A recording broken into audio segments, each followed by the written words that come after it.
Hello everyone and welcome back to the video. I know a lot of you guys just default to attacking your opponent and going for a standard rush, be it in Dark Age with some militia, Feudal Age with some scouts and archers, or even early Castle Age with some maybe knights and siege. However, have you ever stopped to think why we're even attacking in the first place and what are the benefits to attacking rather than just sitting at home defending and developing naturally? Well, it's actually a very interesting idea when it comes to attackers' advantages compared to the defenders' advantages, and there's a lot of pros and cons for both sides, but in this video I will be tackling the attacker's advantages specifically and not really focusing on what the defensive player has. However, if this video gets a lot of interest from you guys, I will do a follow-up video next week talking about the defender's advantages, and then we can compare the two and hopefully you can get a good idea of when you want to go for the attack and when you'd rather just sit on defense and wait it out for a little bit. They both have their pros and cons, as I said, and it's very interesting and it's very important rather that you understand them to decide which one you want to go for. Alright, let's hop into the video and take a look at what are the advantages for the attacker and why you'd want to go on the offense in Age of Empires 2 in the first place. Let's take a look.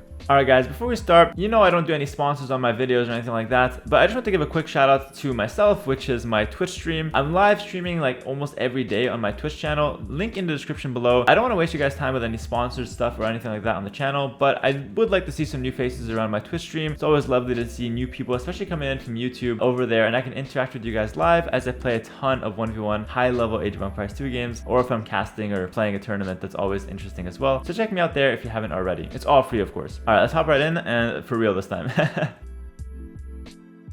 Alright, so the first thing we need to cover is why you'd want to attack in the first place, because in a standard game of Age of Empires where no player can attack the enemy, there's literally no reason to make army unless you want to defend yourself. But if both players have no incentive to make army, then no one will make army, and that is the optimal way to play. Just develop your economy and develop into the late game where making army might matter more. Let me give you a classic example. There's a map called Michi, which is a map that has two players on opposite sides of the map, and in between them is a very large woodline, something like 20 trees thick, and there's no passage between each player. And so in this kind of map, you can only do damage, or you can only attempt to attack your opponent if you cut through the wood, and mostly that's done in late game with onagers. You can also chop through all the wood, but that's going to take you forever, so it's not really a viable option. And so in this kind of map, there's really no reason to make army, and I just want to use this as a very basic example to show that making army for the sake of just having it on the field is absolutely useless unless it has a purpose right away. And the reason for this is that making units early inherently slows you down from developing into the late game. Making units, it's like if you're saving up money IRL, but you're spending some of it on consumables, something that doesn't scale, something that doesn't actually give you more money over time. Like for example, food. If you buy food and you're not going to sell it, then of course that's money that you lost forever. Same thing for units. If you're going to buy a unit in the early game, like a scout cavalry or a bunch of archers, they will not give you any return on investment unless you use them for something pretty soon after you buy them, or else you'd rather have just kept those resources and invested them into economy upgrades, or just developed your economy by adding town centers. And so this is just the bare bones idea that you need to understand. A lot of you guys might already know this, but it's very important if you don't understand this to get into the habit of thinking of units as consumables and not something that will actually develop you into the late game. It's actually something that slows you down. Where am I going with this? Well, the idea is, simply put, that by attacking, we're putting ourselves at a disadvantage naturally. If we don't do any damage with our units, then we will be falling behind if our opponent doesn't make any units and just continues to develop. This puts urgency on the attacker, and so this is the idea you need to understand before talking about any advantage, that we're at an inherent disadvantage when going for the attack. It's a very weird topic, very weird to say it out loud, because you might think that going for the attack we should be like trying to like win the game, but by trying to win the game, we're trying to do damage, we're putting ourselves behind, and so we're losing before we prove that we can actually win. That's how attacking pretty much works in general. However, with all that negativity out of the way, there's actually a lot of benefits to being on the attack, and the first one is to put your opponent on the same level playing field, to force your opponent to make army. Let's take a standard game of 1v1 Arabia, for example, moving away from Michi where attacking is not really possible. On Arabia, attacking is very possible, and it's actually, in my opinion, pretty necessary in most cases, because you need to force your opponent to make army. Think of my Michi example. Imagine if one guy just went for a pure boom and the other guy just randomly made army in Feudal Age and then decided to go for a pure boom after that. The army in Feudal Age would just slow him down, do absolutely nothing, and then he'd just be behind compared to his opponent. Well, on Arabia, the same thing is true. If you you make army in feudal age and you don't find any damage, or you don't force your opponent to make any army, you will start to fall behind. And so by attacking your opponent in the early game, we're gonna have to actually force him to make army. So you make some army and you wanna go out and try to look for some damage on your opponents. Our target is to kill villagers, because if you kill villagers or even idle them, prevent them from working efficiently, then we are hurting his economy, we're posing a threat, thus forcing him to make some army. Well, there's a downside to this, of course, because if our opponent is fully walled and we can't actually force him to necessarily make army, well, in that case, we have forced him in one sense to make all those walls, and that is a small win for the attacker in general. So forcing our opponent to make army or forcing our opponent to make walls are both something that I would consider an attacker's advantage, because you're hurting your opponent's development and slowing down his economy from the get-go. And your army is still on the field after that, so you can still continue to poke at the walls or poke at his villagers or even trade against his army, so you get some value out of the army you invested in right off the bat. So forcing our opponent to commit is a very important idea, because we can't let our opponents get away with whatever he wants to do and get a free boom or a free development.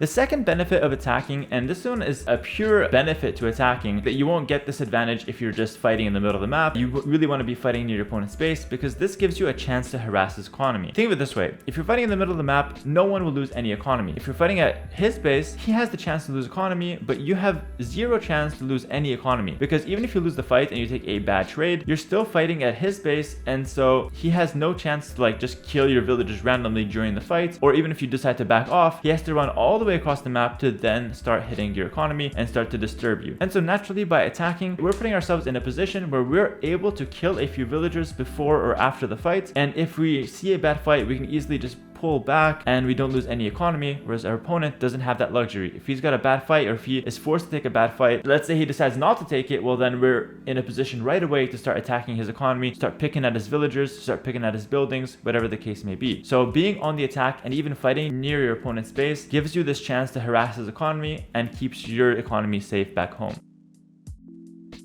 Third benefit to attacking that I've got for you guys in this video is the surprise factor. Keep in mind that when defending, you pretty much have a ton of fog of war. You don't really know what's going on, and while you can say like you have some units moving around and some vision around the map with some outposts maybe, it's very hard to have vision everywhere where your opponent can attack you. Like any possible area you can be attacked, it's very hard to get a lot of vision down there or a lot of walls down there. And so in general, throughout the game, especially Castle Age onwards, there will be a lot of areas where the attacker can surprise the opponent and just show up in a place where the opponent is simply not expecting you. This could be just resulting in a couple of villager kills, but this can also be denying entire town centers, killing dozens of villagers, and even just winning the game on the spot if you've got a massive army showing up right in the middle of his economy where he's not expecting you to be there. And so the surprise factor is something that the attacker will always have if he plays with his fog of war correctly. Like I said, the defender has some tools to defend with some vision, but on the other hand, the attacker can just start off by denying the vision, aka killing outposts, killing any stray units, and then implement the surprise factor again from the start. So the attacker will always have some sort of surprise factor, or he will call the shots. He will make the first move, thus putting your opponent on a reacting foot.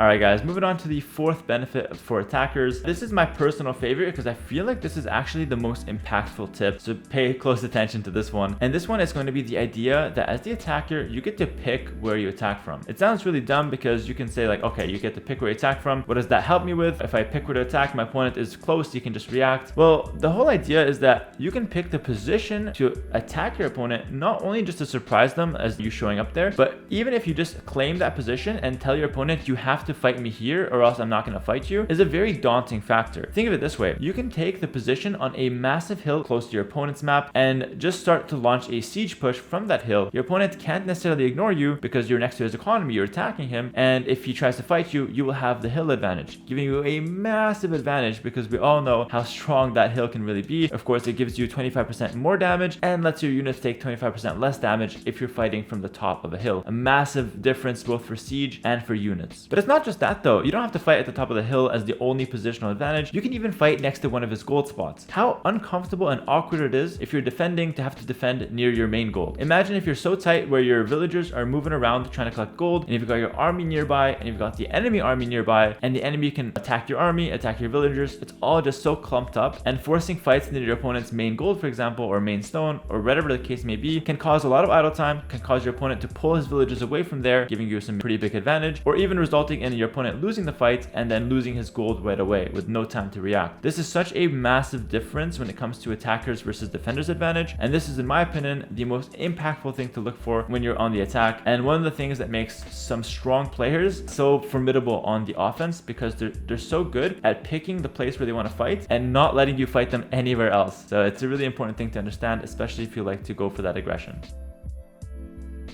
Alright, the fifth tip, and this is more of like a passive tip here to talk about, is simply to prevent him from easily expanding and grabbing extra resources and relics across the map. Because if we're just playing from home and making some army, not really attacking your opponent, just kind of patrolling the map, well, our opponent can easily just expand his base. He's got some army maybe himself, he can look to just start expanding, and there's not really any threat for him because we've got army, but it's sitting at home. But by attacking him, by putting the pressure, he's going to always be thinking about our army and where it could be. And because, like I said, you don't have full visibility of the entire map, he's going to have to eventually expand to get some extra resources that is not going to be within his defenses, within all his vision, and that can be a very nice timing for you as the attacker to punish your opponent. It also prevents him from just sending random slow moving monks across the map, because if you spot any of the monks as you attack, you can easily pick them off, and that's 100 gold less for your opponent. And so picking up relics for him becomes a very challenging task. However, for you as the attacker, you can freely pick up relics because you've got the map control, and so while you're attacking your opponent, simply sending some monks yourself to pick up the relics is a very good way to put yourself in the advantage by taking those relics and securing the late game, and you naturally prevent your opponent from moving out to the monk to pick up relics unless he tries to sneak in one or two. So in that case, I would just tell you to be pretty aware of that. Alright, and the sixth and last benefit that I've got, and of course main benefit, of course I'm sure there's a lot of things that I'm not mentioning in this video for the attacker's advantages, but the sixth and last one I've got on my list personally is the fact that attacking acts as a natural form of defense. We all know the saying that attacking is the best kind of defense, and it's very true for Age of Empires 2, because if we're the one attacking, if we get the first punch, our opponent has the chance to counterattack. I'm not gonna lie, there is a chance to counterattack. However, the counterattack, if he launches it as soon as he sees your army in his base, it takes a while to travel. And in that 1 or 2 minutes where it's traveling to your base, you have the chance to do massive damage, because now not only are you attacking him, but he doesn't have all of his army at home because he's got most of it or some of it going to attack you, and it's just walking across the map at the moment. And so by attacking your opponent, you might dissuade him from attacking you, and you might force him to stay completely on defense, making you 100% safe at home to develop and expand as you will. And so by going on the offense, you naturally have a good form of defense, and that is a very nice idea to understand, because it makes the idea of attacking a lot less scary. I know a lot of you guys, and I get asked questions a lot, you guys are scared to move out because you're scared to take a bad fight, or you're scared of the counterattack. But think of it this way: if you move out and you get the first punch on your opponent won't really be in a position to move out or to go for the counterattack, and it leaves you very safe at home naturally. And just as a bonus tip here near the end of the video, if you're moving out with your main army, leave your production buildings constantly queuing and leave them on defense. This makes you completely immune to counterattacks, but no one knows this. You continue making units as you attack, and then you leave those units on defense in the area that you're most vulnerable. That way, if your opponent is attacking at the same time or decides to go for a counterattack, you at least have something to defend your base, because a few units to defend is better than absolutely 0 units to defend, where your opponent can just do whatever he wants in your base. We don't want to let that happen. Alright guys, this has been my list for the advantages that the attacker has. What do you guys think about what I had in mind? If you guys thought of anything else, please let me know in the comments. I'd love to hear some different opinions and some different feedback, of course. And of course, if you guys enjoyed this video, make sure to like, comment, and subscribe. And let me know if you want to see next week the defender's advantages and what to look for when on defense for Age of Empires 2, and why you would want to be on defense. That's going to be it for me, guys. Take care. Check out the Twitch once again, and peace.